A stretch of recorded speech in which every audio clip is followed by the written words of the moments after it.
Welcome back, folks, to the WP-Tonic show. This is episode 974. In this episode, we got a friend of the show. We've got Sultan from WP-Funnels. He's the marketing manager there. They've got a new plugin, which they've just recently publicized. I think it's still in beta, but he's going to tell us all about it and the journey and the reason why they think there's an opportunity in the particular area that they're focusing on. It should be a load of useful information for you. Should be a great show. So, Sultan, can you quickly give a quick 10-15 seconds intro, and when we go into the main part of the show, we go more into your background and WP-Funnels. Okay. Hey, everyone. This is Sultan. I'm the marketing manager at WP-Funnels. Basically, I've been with this company for a while, and we have a funnel builder and an email marketing tool right now. And recently, we are working on a brand new tool, which is an LMS plugin with a different focus than everybody else, though. Yeah. All right. That's fantastic. And I've got my co-host, my great co-host, Kurt. Kurt, would you like to introduce yourself to new listeners and viewers? Yeah, folks, my name is Kurt Von Onen. I own a company called Mañana No Mas, and I work with the great folks at WP-Tonic, as well as do membership and learning type websites. That's fantastic. Like I say, it should be a great show, especially if you're thinking of maybe doing your own plugin or the possibilities. We'll be able to share a load of info with you, hopefully. But before we go into the meat and potatoes of this great show, I've got a message from one of our major sponsors. We will be back in a few moments, folks. Hey, running a business is tough. You shouldn't have to worry about your website too. With Kinsta's managed hosting for WordPress, you get lightning fast load times, enterprise-grade security, and 24/7 expert support from real humans. Switch to Kinsta and see site speeds improve by up to 200% with effortless migrations and powerful, easy-to-use dashboard. Join over 120,000 other businesses who also trust Kinsta. Get your first month for free at kinsta.com. That's KINSTA.com. Kinsta. Simply better hosting. We're coming back, folks. Also want to point out that we've got some great special offers from the sponsors of the show, plus a created list aimed at you, the WordPress freelancer and professional, plugins and services that we use at WP-Tonic, so you know they're totally great and legit. It'll save you a ton of time. You can get all these goodies by going over to wp-tonic.com/deals, wp-tonic.com/deals. What more could you ask for, my beloved WordPress professionals? Probably a lot more, but that's all you're going to get on that page. They love me say that, Sultan. I don't know why, but they just do. So, Sultan, like I said, so obviously the company's best known for its WP funnel and Mint, really fantastic products. Obviously, marketing automation is really important to people. So you need a plugin and a company that's pretty rock solid. So I understand that the founder, Lincoln, he's the guy behind it, and you help the marketing. But you also are linked, I think, with a company called Coderex. Is that correct? Maybe you can give us more information about Lincoln, Coderex, and how long WP-Funnels has been going. Okay, so basically it's Coderex. I mean, those are two words. That's our parent company. Basically, we are under Coderex, and we have two different brands under Coderex. That's Rex Theme and WP-Funnels. So those are both under Coderex. So basically, all the employees that are part of those two brands are under Coderex. We're employed by Coderex. Coderex owns those two brands, and Lincoln Islam is the sole owner of this whole organization. He's been with WordPress for a while. Previously, they started with services, like they used to provide web development services, but then it transitioned into a plugin development service where we created our own plugins under Rex theme. And then about 3 years back, when we created WP-Funnels, we came with another brand, like the third brand that we have. So that's the whole scenario of our company right now. And Lincoln, basically, he's pretty well known in the industry, attending a lot of WordCamps in the past. So he has a very good knowledge on WordPress users, the type of things required for it. At the same time, he does have great knowledge about, course creation, coaches, live sessions, these things. He's pretty expert in that, which is one of the reasons why we got to creating tools like that. So how many people roughly work for the company, and the main company, how long has that been around, Sultan?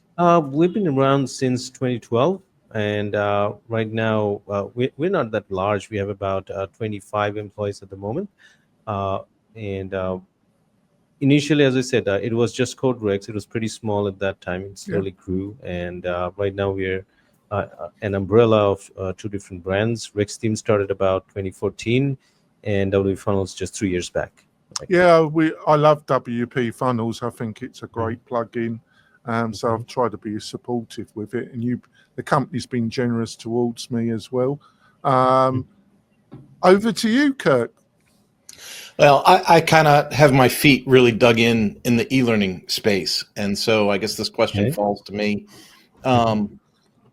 And I should probably clarify, like, I have a full scope. Like, I've done SCORM, SaaS platforms, custom LMSs, all that stuff, and I work directly with the folks at Lifter LMS, and so I got really kind of embroiled in like the Learn-Lifter LMS kind of structure.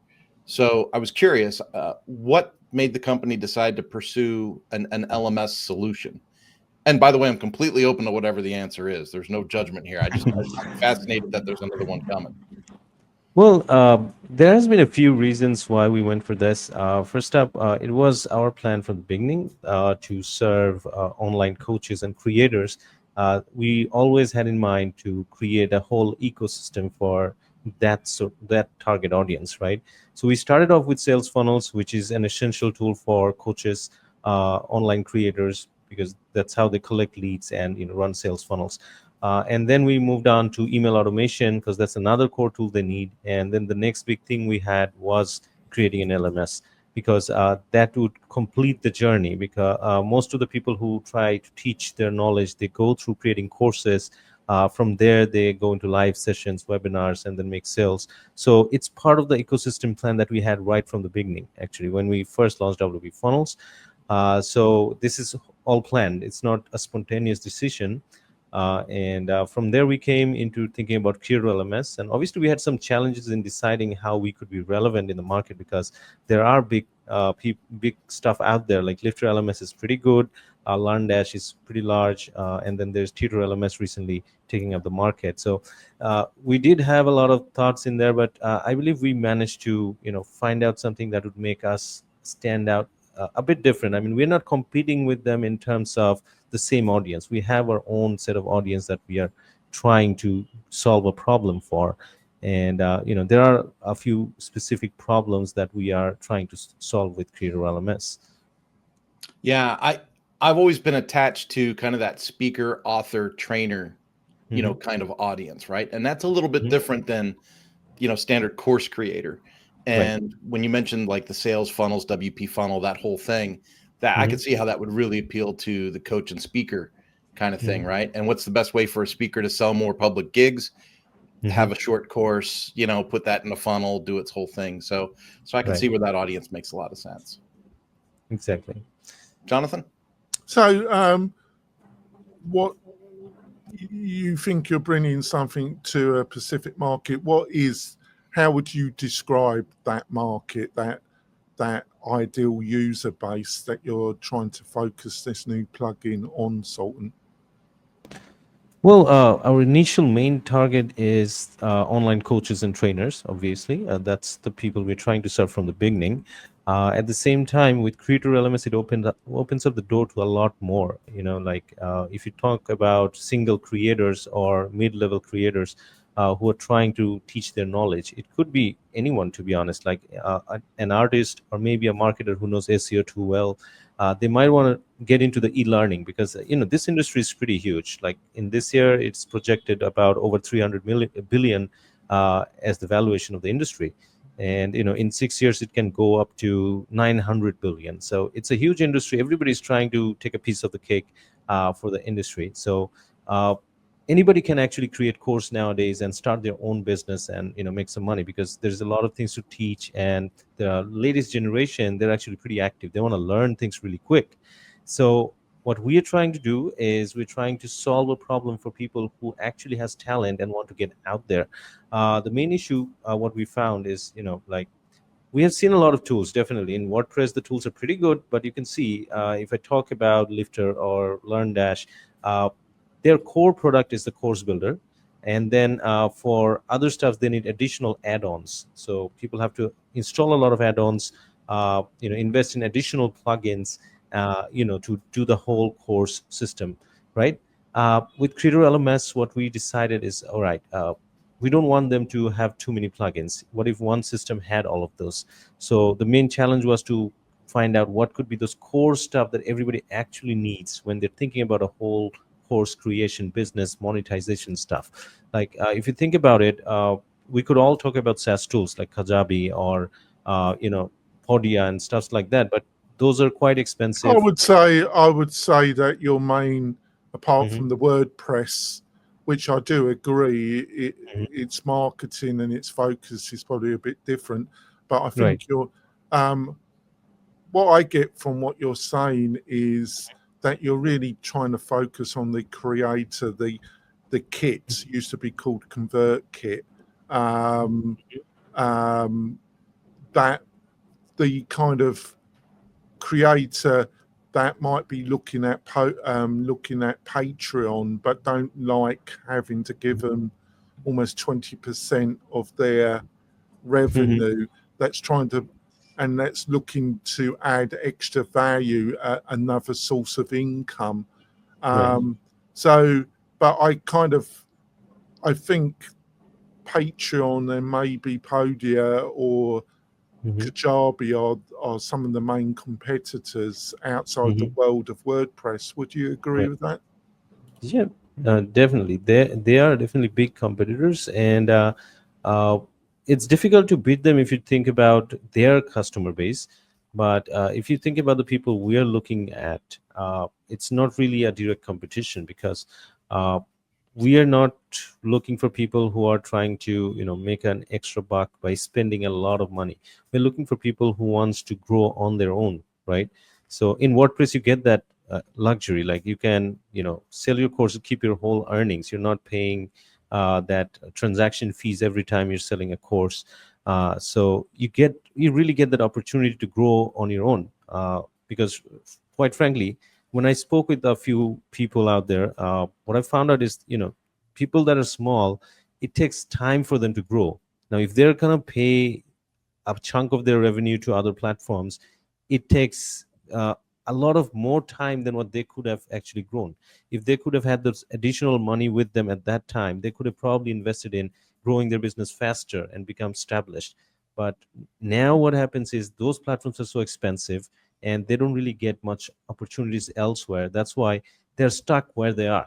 They cannot grow and compete with the ones that have already taken the market. So it gets quite difficult.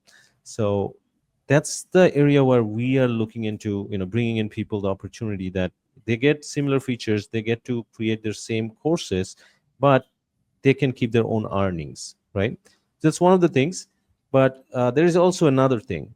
If you look into Kajabi, I've used Kajabi for a while, I know.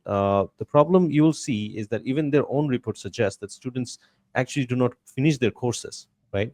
Like they enroll the course, they don't finish it. So one of the key specialties of Creator LMS is student engagement.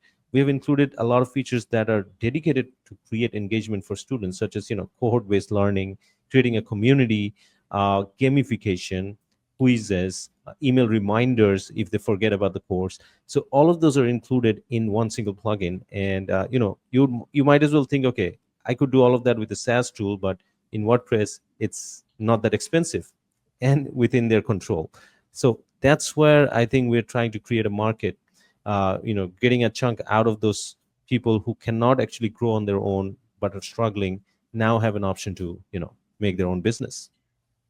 Yeah, I see where you come from, because like Patreon, you've got the normal 2.9 transactional fee if you're going through Stripe or PayPal, but then I think it's around 20% they want. And then with Podio, if you're looking at the lower plan, that they add another 5% on the 2.9. It all adds up, doesn't it? Yeah. And then I don't think Kajabi, but I think you're talking about their basic Kickstarter plan, and that's around $80 month to month. And I don't think they take a percentage. I wouldn't say it's cut down, but it is limited quite a bit. And the basic plan, you're talking about $150 a month, aren't you, if you go month to month? So what have been some of the biggest challenges the company has faced in the development of this plugin? The thought process. Did it take a few attempts before you felt that you found the right position and the right functionality in the plugin? Maybe you can give some insights about that journey.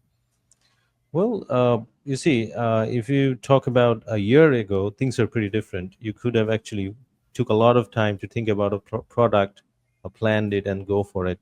But just like 6 months ago, things changed completely, and everybody is now, creating products left and right, like 1 week or 2 weeks, right?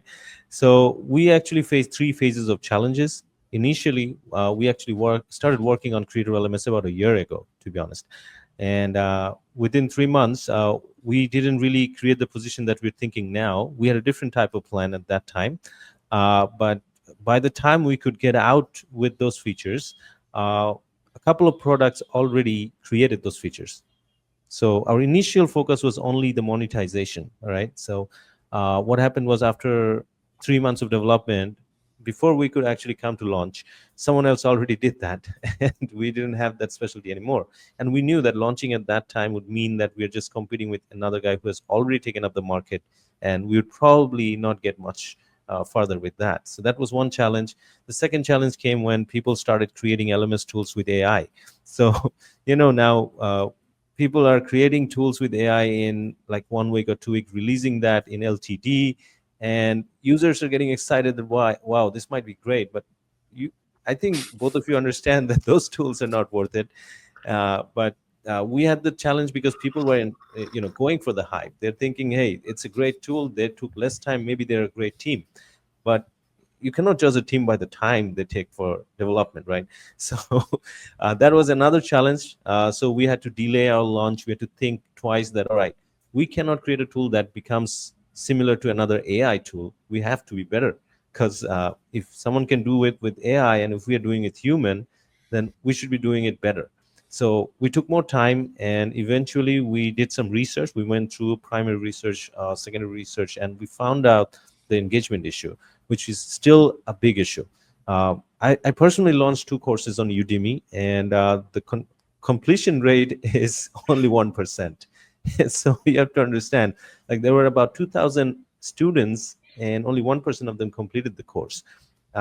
So that tells me a lot, that even if the course is value, like when I create videos or courses, my main goal is to give value. I'm not there to sell. I'm not there to do anything. It was genuine value that I have used in my experience. But students enroll, they see that, okay, this is valuable. They start 1 or 2 lessons, and then they don't complete it. Why is that? That reminded me of my school days, when I used to enroll in courses, do 1 or 2 lessons, and then forget about it because I move on with my life. So that's what triggered this idea that, all right, so if we could create a way that students would be engaged and they would actually complete the course, it would be very valuable. Why? Because as a creator, word of mouth plays a big role in creating your authority. Reviews is the other thing that you must have if you want to sell. Like even if you are going to buy a course the next day from Masterclass or maybe Udemy, the first thing you look into is the reviews. How many people gave reviews, and how great that is compared to similar topics out there. So if your students are not completing the course, why will they give you a review, right? So That's the situation. So that was the third phase of challenge that we had to overcome in finding out exactly that jackpot that we had to bid. And right now we're confident that our tool is going to have that engagement feature that almost no other tool gives you in one single package. You could do that. Definitely you could work on engagement with 5 to 10 different plugins. That's possible. One single tool to do all of that, I don't think too many plugins or SaaS tools exist right now that will let you do it in an affordable cost. So those are the three different challenges we had, 3 phases of challenges. And finally, we can say that no, right now we have a tool that definitely is something unique, and it really can help a lot of creators out there. So what would you say about this, Kurt? Okay. I'm enthralled by a lot of things in his answer, so I got to go to something else first, Jonathan. I got to know, when you put a course in Udemy, I did the same thing as an experiment. How much spam did you get from people trying to help you sell your course in Udemy? Luckily, I got less spam in one course. In the other one, I got about 12 people messaging me, hey, this is a great course. And then when I respond, they're like, hey, I am a professional in promoting your course. Why don't you work with me? So it's a common thing in Udemy. I put my LinkedIn course in there as a sample, and I must have gotten 1,200 spam messages over the course of 6 months. It's a absolute disaster. Yeah. That's one of the, that's just one of the points where I say, well, you should have your own LMS. You should have your own LMS on your own website, and don't get locked in these playgrounds where it's just rife with spam and nonsense. Right. So the way you were talking about having everything in one place, part of me truly agrees. And the other part of me just goes, sometimes we overload people with features and they don't know what, for example, I love a lifetime deal. I bought SweetDash and I run a lot of my business on SweetDash, right? For invoicing and stuff like that. And it works great, but I'm only scratching the surface. I'm only using 25% of what that tool would actually do. And sometimes I feel overwhelmed by it, and I'm a pro in the field. So how did you guys come at it from the angle of, we're going to put everything in this root core plugin, but we need to make sure that people can navigate it and not get overwhelmed? First up, we have an expert UI team, I would like to say, because the first challenge really is getting people not to get confused with so many stuff, right?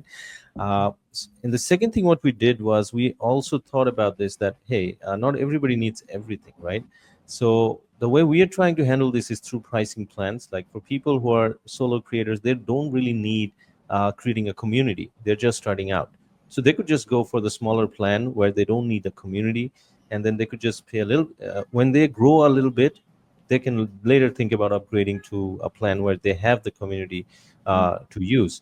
Why we're doing this, definitely, I also like only a single price plan. I personally like that, but I also have to consider that not everybody would want those advanced features and pay the fee. And if they're not gonna use the advanced features, rather I have them charge less and use only the core features. That would make more sense for them. So that's one way we're handling this. And in terms of UI, the core focus is the course creation and monetization. Everything else is for users who actually need them. Like if you think about cohorts, not everybody thinks that, okay, I must have a cohort. But those who need them, they will get that option separately. So during the course creation, we don't confuse them with cohorts, engagement, and everything. That we keep them at a later stage once they've created the course, because that's the first step. According to stats, like about 60% of people, they plan to create a course, go halfway, and then stop. Yep. And then leave it hanging for 1 year, 2 years. They don't complete it. So the first step is that. So we created the course creation process distraction free. We don't tell them to do anything at that time. Just create your course, keep it simple, and then we can talk about the next step. So then what we did was we created a simple step-by-step process so that they can have their monetization set up, because that's the next part. If they don't make money, it doesn't have any value. And then we're thinking about engagement. Engagement is the third stage. Definitely it's important if they want to grow, but if they don't start, how do you expect engagement? So that's how we are taking this. The UI is set up in a way so that people have to, go through one by one rather than getting everything in one place and get confused. So if you're an advanced user who knows LMS a lot, then definitely you'll initially say, hey, I need to plan a whole funnel where I'll create the course, I'll create a landing page, then I'll take them into my community, and then I'll build on that, and future courses will be sold there. That's something when you're an advanced user. But when you're starting out, all those won't come at the beginning. At first, you think just, okay, let me just launch my course with a paid ad or maybe a video or a landing page, and that's it. Let's just make some money. Once I have enough money, I can reinvest for those higher stuffs, right? Yeah. So that's the way we are taking it. So we're trying to make sure that people don't get overwhelmed through the UI. The UI is a key factor of our product. All of our products, in fact, I think Jonathan knows that when you look into WP-Funnels or MailMint, we invest a hefty amount of time and money in creating the UI. We have a dedicated UI team for that. After that, we move on to the other values, because if it's confusing from the beginning, we already lost the business. As simple as that. Yeah. Yeah. And I've used WP-Funnels as well. And that drag and drop kind of feature, add your elements, it visually, it tells people what to do. It's intuitive. It's good. Okay. And as someone that works with a lot of people in the LMS space, I can attest to the idea that these creators have to wear multiple hats. They have to be a salesperson, an educator, a community person. And what happens is they don't do anything great. They do everything halfway, and then they end up with just a muddied mess, right? And so maybe your approach of handling things step by step will keep people more on focus. Definitely. Jonathan? Yeah, I think that's fantastic. I think we're going to end the first half now. It's been a great discussion with Sultan. And we'll go for our middle break. We'll be back in a few moments, folks. This podcast episode is brought to you by Lifter LMS, the leading learning management system solution for WordPress. If you or your client are creating any kind of online course, training-based membership website, or any type of e-learning project, Lifter LMS is the most secure, stable, well-supported solution on the market. Go to lifterlms.com and save 20% at checkout with coupon code podcast20. That's podcast20. Enjoy the rest of your show. We're coming back. We've had a great discussion with Sultan, the marketing manager at WPFunnels, about their new plugin, their journey. It's just been a fantastic discussion. Before we go into the second half, I just want to point out, if you've got a major membership, community-focused website that you're building for a client, or a big marketing project in general on WordPress, why don't you look at partnering with WP-Tonic? We've got some of the best affiliate deals in hosting available to you, and we host on Vulture, which is some of the best hosting on the market. To find more about what we can offer to you, the freelancer, go over to wp-tonic.com/partners, wp-tonic.com/partners. Let's build something special together. So I think everything you said makes sense to me, Sultan, but how are you going to market this? You got the power of the WordPress marketplace. It's one of the reasons why you wanted to come on this podcast, obviously, I would imagine. But what have you got your plan, your vision for the next 6 months to 12 months about how you're going to get some traction for this? Okay. I don't know if you've noticed, but we have actually started our promotions about 2 months back. So it's already started. We are already giving out messages to people. We have been working with beta testers for a while, giving them access to the tool so that we get feedback. And, many people think beta testing is just for testing the product, but it also gives some word out to people that, okay, it's happening, right? And if you talk about WordPress plugins, we all agree that affiliate marketing is definitely one of the largest contributors. So we are trying to work with different people who have their own channels, and hopefully will help us out. At the same time, for sustainability, we do have a growth system in place. Because initially we will definitely go for LTD, but if you look into WP-Funnels, you'll understand that we will also have subscription plans. If you just have LTDs, then it's difficult to grow in the future. So we do need MRR, right? So we will definitely, after the launch, we will introduce some annual plans which people can go for, which would be quite cheaper. And that's something that we'll work on over the next 12 months to build our MRR so that, it grows into a good tool for everybody, right? At the same time, we have our own community in Facebook. Obviously, we had less activity in the past, but we've decided that we need to put more value into the community so that people actually trust us even more. So that's one of the part where we'll be investing more on. And obviously, a lot of you will have questions that, hey, this is a time of AI. People no longer trust blogs and stuffs like that. Definitely, it's difficult, but we have our own marketing team working on the latest trends. We try to keep up. If you understand that now there's Gemini taking most of the traffic away from everybody, and then there's ChatGPT as well. ChatGPT is quite generous giving sources at times, but in case of Gemini, they're just pulling out the data and giving it to people and not even taking people there. So we are having to adjust our strategies so that we can appear on the search results. And it's not similar to SEO anymore. SEO is, what should I say, 50% dead, 50% working. We need to tie that up with, AI marketing, AI SEO, or many people like to call it, or GEO. So those are the things we are implementing so that, we can actually come in front of the people. One of the things that we're confident about is that anything we create, the content we create, anybody who actually visits it, they're going to get real value. So we're not concerned that people are going to bounce. People don't bounce usually when they come to our website. But the challenge is getting in front of them. So we are adjusting our strategies to the whole overall brand of WP-Funnels. And obviously, there are a few other tactics which obviously I'd like to keep some secrets here because those are some of our trump cards which would surprise people. It's something great we're creating for our users. I don't want to reveal it right now. We want it to be an element of surprise so that they understand that this is something just for them. So that's just about it. But obviously you understand that those elements of surprise are like something we cannot repeat all the time. But what I told you a few moments ago, the things that I talked about, those are things you have to do regularly for any tool.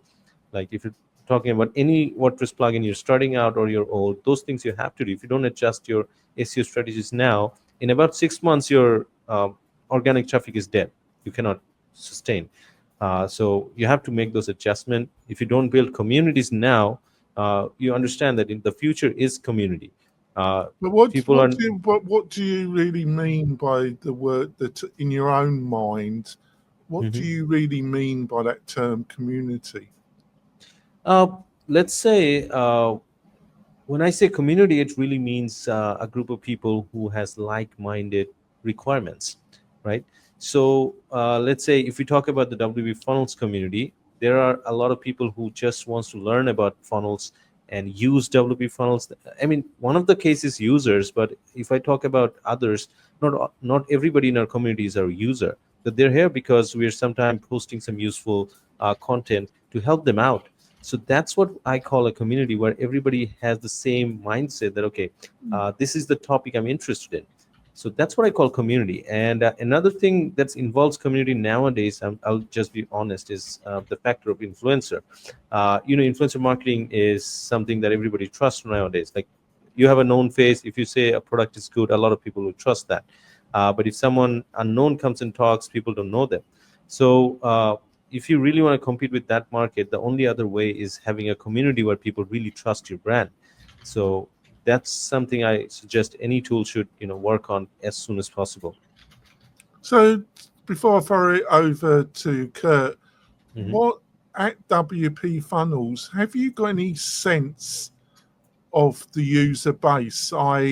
Is it mostly, and it's a great product, by the way, folks. I do like WP-Funnels a lot.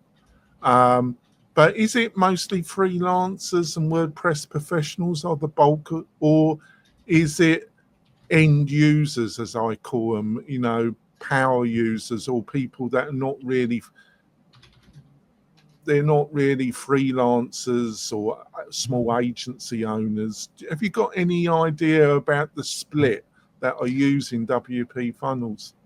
Well, for WP-Funnels, since you're asking about the funnel builder, in WordPress, you won't find too many freelancers experienced over there. Most of them are power users. They like to have their own website and build their own business.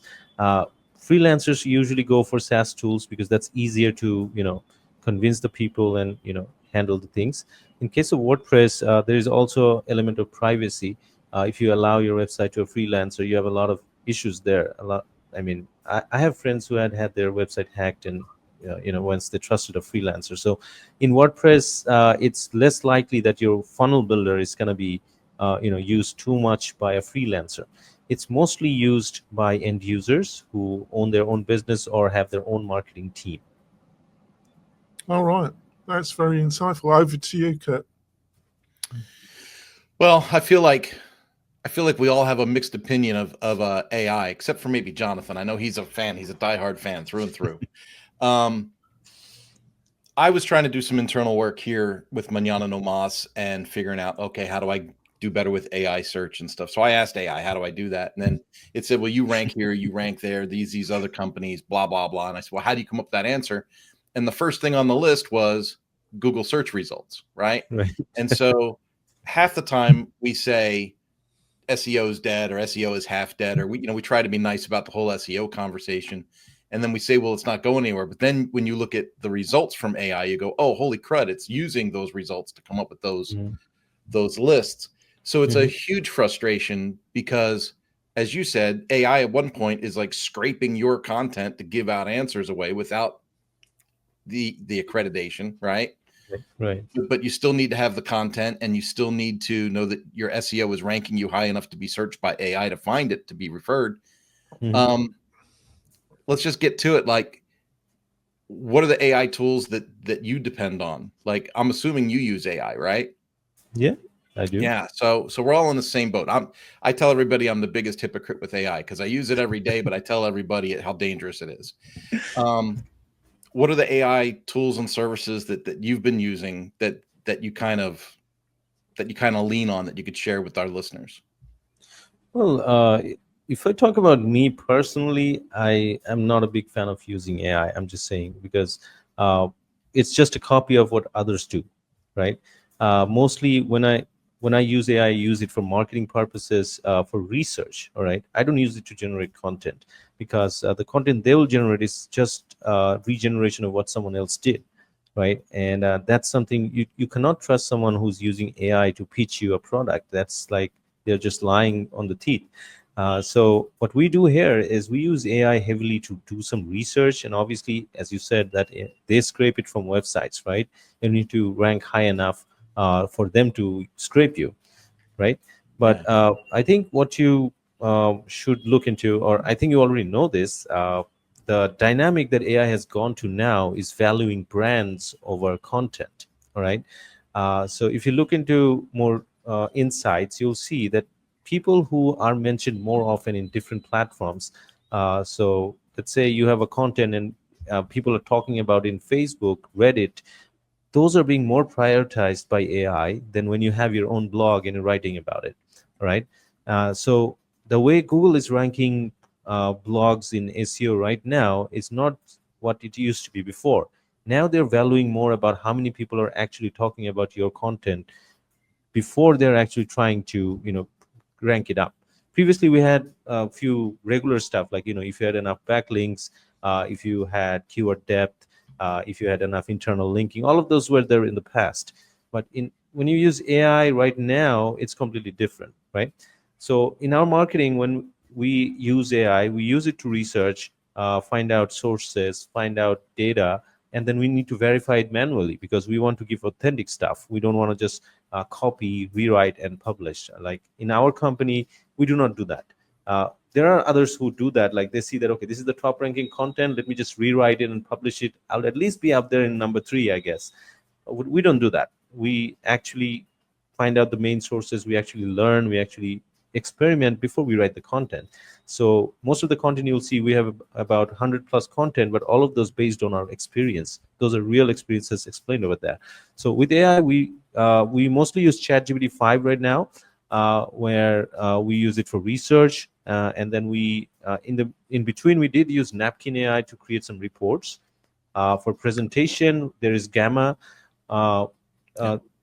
Basically, I'm talking about internal presentations. We don't really go for external presentations. Internally, we do have a lot of processes in place, so we do use that. We have our developers there using Tray AI to help them out with improving the code standards. So that's there, but we definitely don't entertain them writing the whole code with AI raw, because I think you've seen in Facebook recently that people are saying, hey, it generated the whole code, but now the product doesn't work. So we don't want to fall there. Our developers are genuinely talented. We're lucky to get such developers, though. But we're using Tray over there just to maintain the coding standard, and maintaining things in GitHub. So those are the minimalistic AIs that we are must using every day. And it's not like we don't use any other AI. We use some other AI when we need it. For example, our designers are using AI through Adobe. They have Figma right now. Figma has AI included. So they're trying to use some of that when preparing websites, web designs, right? But one thing we try to make sure is that even if we design the initial copy with AI, we redesign it to match our brand and match what is necessary for the users, right? So I'm sure you've seen many businesses, instantly launching through AI content, and once you scrape through it, you'll see a lot of mistakes, a lot of errors, right? So we don't do that. Since we have our own in-house team, it doesn't make sense. So we do allow them to use AI to do the initial generation, but again, they have to rework on that, make it into something that's good. So seemingly, those are the main AI tools we're using. A lot of people suggested us to use AI PM tools, but that hasn't been that great. We tried ClickUps, but it's not that great yet. I mean, they have to work a lot on that. So that's the work in progress. So that's just about it. That's the tools we use mostly. Yeah, it's we create these things as human beings, saying that we're going to make life easier, and all we do is create more work for ourselves. Right. The just as a point of reference with the AI thing, I started getting a lot of like 404 errors. I was getting people that would search me up or look me up. It would hallucinate URLs to my website that didn't even exist. Like oh, AI said to go to this, Mananamas dot / light bulb, and I'm like, I don't have a web page called light bulb. So I actually had to change my 404 page with a redirect, to hey, just check out our homepage or go to our contact page, right? And I know that Katie Keith had to do the same thing over at Barn 2 Plugins. It's so unique to me that AI is this ubiquitous tool that everybody says is easy, but then for us, it's not. Like it's just continuing to stack more dot the I's and cross the T's work for us than ever. Right. Yeah. Jonathan, feedback? Yeah, I think I agree with a lot of what you said, Sultan. I'm in the kind of middle road. I think I do use AI, but it's heavily edited, and I mostly talk about subjects that I know something about. And it's edited, and I add additional video and personalize it and manipulate it. But I know other people that just producing it and they just put it on the website, and I don't think that's going to achieve much, really. Well, I know it doesn't achieve much. I got a follow-through question that's not on the list, though. Where do you and your team, you're heavily involved in the WordPress community, the whole commercial environment. Where do you feel WordPress is going in 2025? Do you think it's growing or stagnant or declining? What's your vibe about, in general, where WordPress is? It's got a lot of SaaS competition. You've got a lot of internal competition in the WordPress space. Where do you sense the the broader community? Is it still expanding, doing better, or do you sense that everybody's, just staying still is the main objective? I don't think it's a problem in the WordPress industry anymore that you need to worry about other industries taking over, because WordPress has grown a lot, and so has the people who are developing in WordPress, right? I really like to credit this to all developers who are still working in WordPress, right? You might think that even this question came up a few years back as well, that, hey, where is WordPress going? And, like, is it really a good future or a bad future? I don't think it's going anywhere. I mean, WordPress is still huge. Most people rely on this. If you think about the user point of view, they never want WordPress to go, right? Why would they? Because you don't get this level of control of self-hosting and managing stuff that you'd normally get. So you need to make sure that you're doing the right things. Like when you're using WordPress, you need to maintain a lot of stuff in terms of privacy, in terms of security. That's true, but it's still more control. So WordPress is not going anywhere, and developers are being creative and expert nowadays to go beyond a lot of boundaries. For example, if I talk about AI, we couldn't think of AI in WordPress 1 year back, because we thought, okay, the server cannot take it if we go through AI, go through WordPress, right? But when we went for Creator LMS, we initially also thought the same, that, okay, AI is not possible. We just will give an integration with OpenAI. But look at us now. It's just 3 months ago, we thought that, okay, let's look into this. And now we have our own AI integrated into Creator LMS. So that has been possible in WordPress, which we never thought it was possible before. So I don't think WordPress is going anywhere. It totally depends on how developers are managing their own skills. And if they're good, they can use WordPress to the best of best, and SaaS wouldn't be a competition, because we know how to maintain lower costs, and we know how to offer more control, which SaaS people will never give you. Yeah, I follow you. So you think in general, most people that have some idea what they're doing, they still see opportunities and they still see a lot of growth in the WordPress space. Is that, am I on the right track there? Yes, definitely. You're absolutely right. Right. Back over to you, Kurt. Oh, I turned off my noise. My dog was making noise. Oh. Okay. So, are you talking about me? No. So I guess I get the pleasure of the last question. It's a famous question for Jonathan and the show. If you had your own time machine, your own H.G. Wells or Doctor Who, and you could travel back in time to the beginning of your career, like the very beginning when you got started, Sultan, what advice would you give yourself? If I talk about the beginning of my career, it's a long time back. I started back in 2009, actually. So I would actually give myself advice that, hey, get on Instagram and TikTok, because that's what everybody gets a bite of nowadays. If I could become an influencer now, then I would be, going to Dubai, riding a Lamborghini and stuff like that, if I would start back then. But I never really got into that, and I think that's why I'm in a position here in this sort of companies. But I don't have regrets, but I would definitely tell me to become an influencer if I would go back in time. Yeah. Well, you know what? It's never too late. I'm 58 and I got a thriving TikTok channel, barbecue and meat in the backyard. Okay, that's great. Hopefully I get to do something like that pretty soon. Jonathan? Yeah, sure.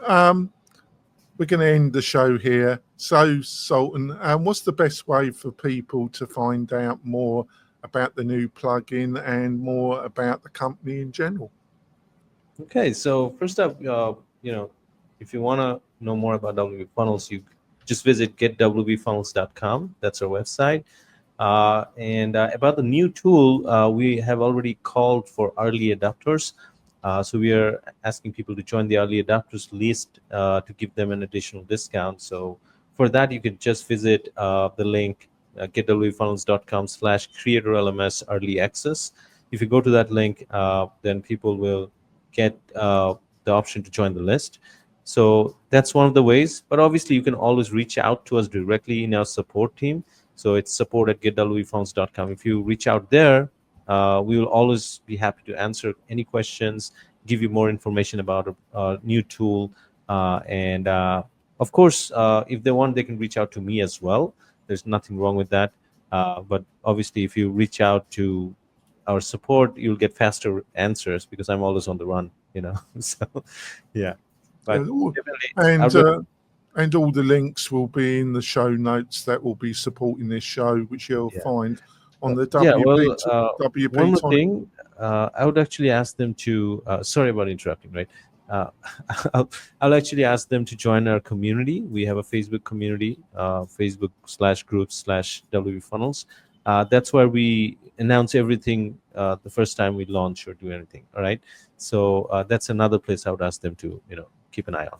Yeah, sure. Like I say, all the links will be in the supporting show notes on the WP-Tonic website.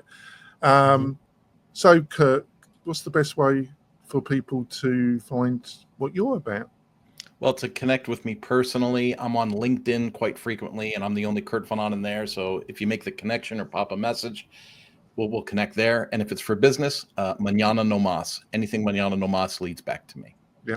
And if you want to support the show and you're listening to this on your iPhone or your Android phone on iTunes or Spotify, why don't you leave us a review? It really does help us be more visible to new listeners and viewers. It would be really appreciative if you can leave a review. Like I say, it's really easy on the iPhone or the Spotify app, and it really does grow the community. So if you could do that, both me and Kirk would be really appreciative. We will be back next week. I think next week's going to be our roundtable show. Matt Medeiros is joining us on that show from the Matt Report. Should be a great show. We love you to join us there live. It should be really fantastic. We will see you soon, folks. Bye.